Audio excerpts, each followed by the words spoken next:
वज़ीर ममलुकत बिलाल अज़हर कयानी ने Jhelum railway station और सोहावा रेलवे स्टेशन पर मुख्तलिफ ट्रेनों के स्टॉप का बाज़ाब्ता इफ्तिताह कर दिया। बिलाल अज़हर कयानी ने जेहलम रेलवे स्टेशन पर शहरियों के पुरजोर मुतालबे पर पेशावर से आने वाली रहमान बाबा एक्सप्रेस के स्टॉप का इफ्तिताह किया।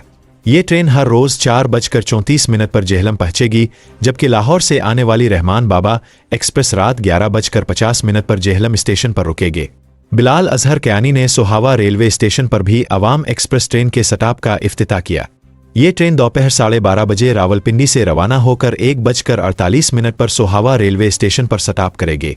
इस मौका पर मीडिया से गुफ्तगू करते हुए बिलाल अज़हर कयानी ने कहा कि जेहलम में रेलवे स्टेशन की रौनकें बहाल कर दी है, जबकि सोहावा में 17 साल बाद रेलवे स्टेशन की रौनकें बहाल की, जो मुस्लिम लीग नून की अवामी खिदमत की पॉलिसी का समर है। उनका कहना था कि वज़ीर आज़म शहबाज शरीफ से रेलवे की बेहतरी के लिए मुसलसल इजलास हो रहे हैं और वज़ीर आज़म की हिदायत के मुताबिक अवामी सहूलतों को अव्वलीन तरजीह दी जा रही है। उन्होंने मज़ीद कहा कि जेहलम रेलवे स्टेशन पर पानी और दीगर बुनियादी सहूलियात के मसाइल को हल कर लिया गया है ताकि मुसाफिरों को बेहतर सफ़र का तजर्बा फराहम किया जा सके।